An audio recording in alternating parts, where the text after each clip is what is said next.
Hello, Creative Gems. Welcome to Creativity. I'm excited today to show you what a few bags of plastic spoons from the dollar store can create.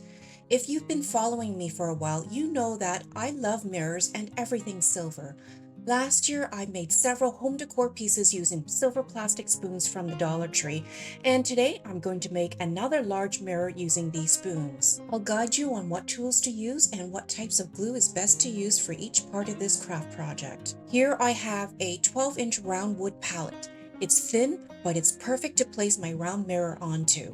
We'll also need a wired wreath ring, and this one measures 14 inches. And we'll also need this extra large wreath ring. This is the largest one I found at Dollarama, and it measures 18 inches. The first thing we're going to do is place the wired wreath ring into the center of the wooden one. We're going to take advantage of the little holes by taking a few nylon cable ties to help anchor the two rings together so that the wired one stays put in the center of the wooden one. The nylon cable ties slip through each hole perfectly and then should be looped around the outer wire of the wired wreath ring. You can tighten the cable tie a bit, but don't go all the way. We'll want to get all the cable ties on first and then adjust them so that the wired wreath form remains perfectly in the center. While you work on the cable ties, you will notice the rings shifting and moving around. Don't worry about that. As long as you have not tightened the cable ties all the way, you'll be able to adjust the positioning of the wreath rings. In total, we have 8 holes on the larger wreath ring, and you'll notice that I'm applying the cable ties at opposite ends of each other one by one. That strategy will help me keep the wired wreath form centered.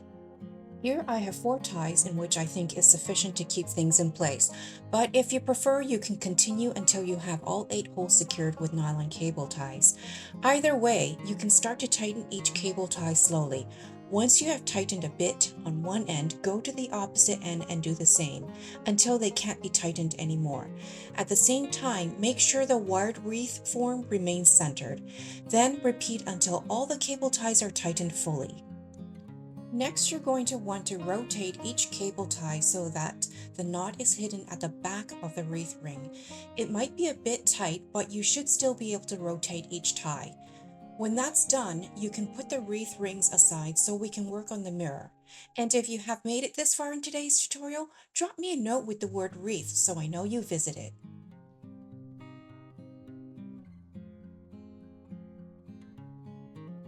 So here I have a 12-inch round mirror.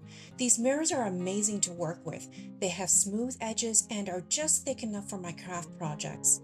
I'll leave a link down below in the description box to my Amazon store in case you want to order some for your own craft projects. What we'll do next is use some glue to adhere the mirror to the wood palette. Here I'm using Fix-All because it offers a very strong secure hold, and it doesn't dry immediately and leave hard clumps like hot glue does, so you'll have ample time to make any adjustments before the glue sets in. Most important is that the mirror sits perfectly flat on the wood palette and that you have a very secure hold.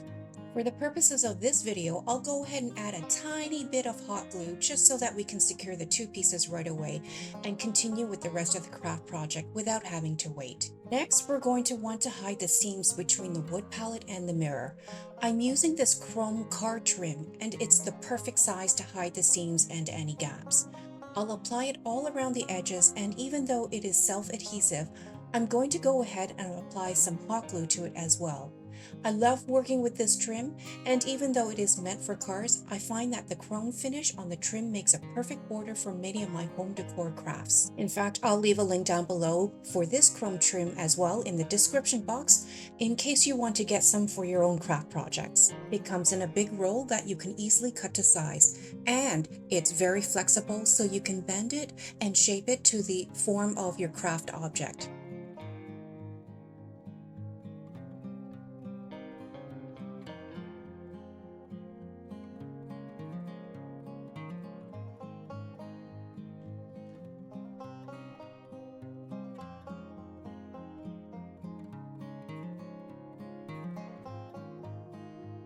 And here's what it looks like so far. Next, I'll take some silver beaded necklace and apply that as well to frame the mirror. And while we work on that, I would like to take a moment to thank you for tuning in to today's craft project. If you enjoy glam home decor and DIY crafts on a budget, it would help me greatly if you subscribe to my channel and hit the notification bell so you don't miss out on any of my glam home decor DIYs. And if you like what you see today, please give me a thumbs up as well. Your support will really help me continue providing you with more amazing and creative craft tutorials. And the best part is, subscribing and giving me a thumbs up is absolutely free, but will make a world of difference to me.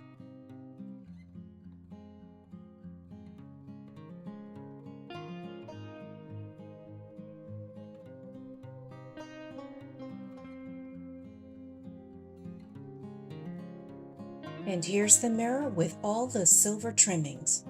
Now we're going to go back to our wreath rings. What we'll need to do is adhere the wood palette to the center of the wired wreath ring. For that, we'll need more Fix-All or E6000 will do as well. We're also going to add hot glue.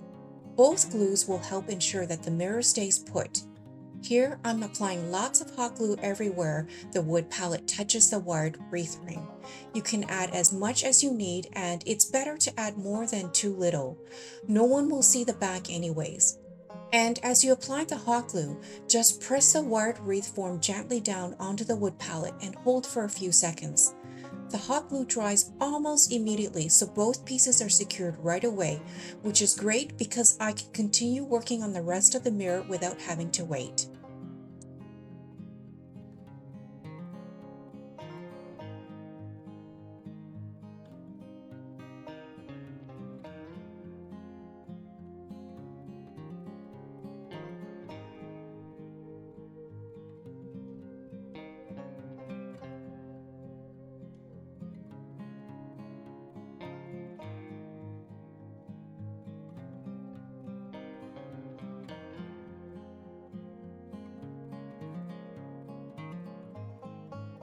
And here's what our mirror piece looks like so far. Everything is secured together and I'm pretty happy with how secure everything is. Let me know what you think so far, and if you made it this far in today's tutorial, drop me a note with the word wreath so I know you visited. Now we can go ahead and cut the extra ends off each nylon cable tie. And then we'll turn the wreath right side up with the mirror facing up. This will become the front, and we're going to go ahead and paint the wooden wreath ring. Since we're sticking with the silver theme, I have chosen a silver metallic acrylic paint to apply to the wreath ring. I love working with acrylics because it comes in so many different colors and shades, and the best part is the acrylic paint dries quickly. And when applied to wood or cardboard, it just gets soaked up right away and there's almost no drying time required.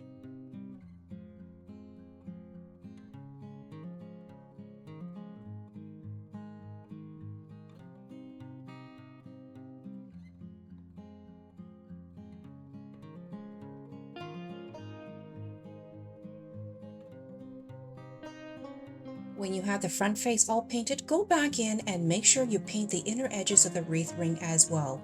We want the entire piece painted silver.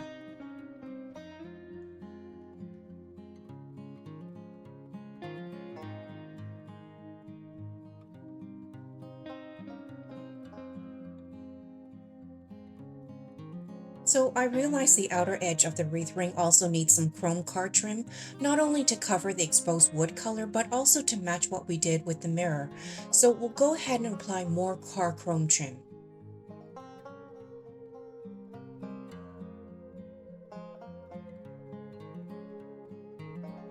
And here's what the piece looks like now. I think it looks pretty good so far. If you're still with me, drop me a note with the word wreath so I know you visited. Now comes the fun part. We're going to use the spoons to create a beautiful silver frame for our mirror. We'll use only the arm part of each spoon, but make sure you save the round part of the spoons because I have tons of other craft projects that we can use them in. Now, before we secure anything into place, I'm just going to place a few spoons around the wreath ring just to see what it looks like. I'm going to play around with the design and position the spoon pieces until I see something I like. Here I'm putting them so we have 3 rows around the wreath ring, but I have placed the middle row so that the spoons are not flush to the other 2 rows. But since this is a round mirror, I'm pretty sure I'll have to make some small adjustments along the way. For now, I'm going to go ahead and start securing the spoon pieces with some hot glue. I'm going to be very light-handed with the hot glue because I don't want any extra glue oozing out. All I'm doing is applying a small dollop to either ends of each spoon, making sure to apply the glue onto the parts of the spoon that will make contact with the wreath ring. Keep in mind these spoons have a bit of curve to them on the bottom, so the glue should be applied only to the areas where it will make contact with the wreath ring. This part of the craft project will likely take the most time, so you may want to do it in parts, especially if you live in a busy household. You also don't want to rush it because you don't want to burn your fingers with the hot glue. For me, I'm always so excited to see my finished craft that sometimes I rush and end up getting hot glue on my fingers, and believe me, it is hot. I've done it so many times though, the pads of my fingers are almost numb to the hot glue these days. But nevertheless, do be careful. And in case you're wondering why I'm using hot glue for this, the hot glue binds plastic to wood and cardboard very well and very quickly. But not only that, it dries very quickly. If you were to use white glue, it would take quite a while for everything to dry. And using Fix-All or E6000 is overkill because the spoons are very lightweight, so hot glue is more than strong enough to give a secure hold. If you don't like using hot glue though, a good alternative is to use tacky glue that dries reasonably fast. Tacky glue from the Dollar Tree works well. It is a bit thicker and gooier than white glue, so it dries faster than white glue, but not as fast as hot glue. You'll also have time to make any adjustments to the placements of your spoon pieces before the glue starts to dry. And here's what our mirror frame looks like so far. Now, you can leave it as is with the wired wreath ring exposed. It will give your mirror a slight industrial look. But for me, I want to complete my mirror by applying more silver spoon pieces to give the frame a more heavy 3D look. So I'm going to go ahead and continue to apply the spoon pieces directly onto the wired wreath ring. Since the wreath ring is not flat and there are large gaps between each ring, it will be a bit trickier to get the spoon pieces applied in a similar pattern. Here you can see I'm positioning the spoon pieces on a diagonal so the spoon pieces have something to secure to. As I continue to work around the wired wreath ring, I realize all my spoon pieces are facing the same direction at the same angle. This is not quite the look I was going for, so to add a bit of interest to the pattern, I'll place the next spoon by the bracket at a different angle. This will give a bit more roundedness and a more 3D effect to the pattern for this part of the mirror.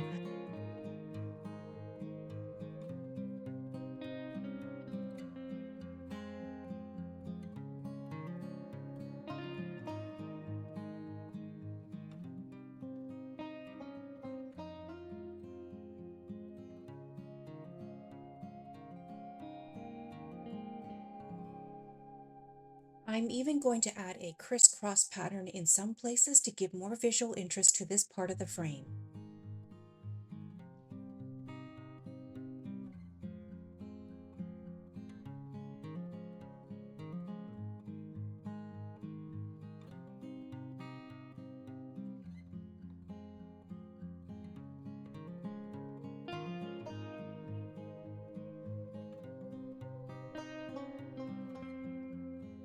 And here's what the frame looks like now. I'm not sure if the camera is picking it up, but there's tons of pesky hot glue strings all over the frame.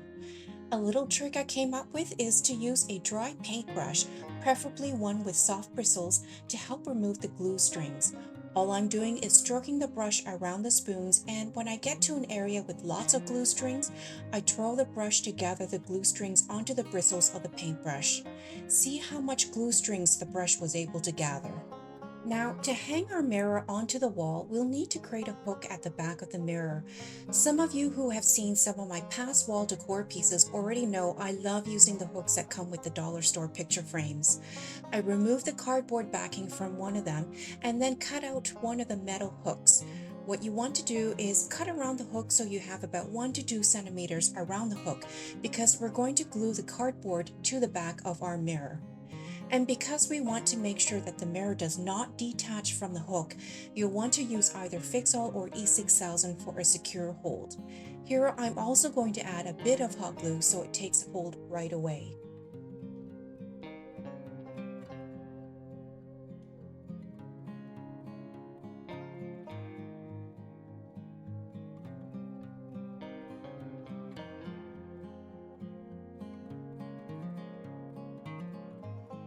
Once you have the glue applied to the cardboard backing, choose a location on the back of the mirror.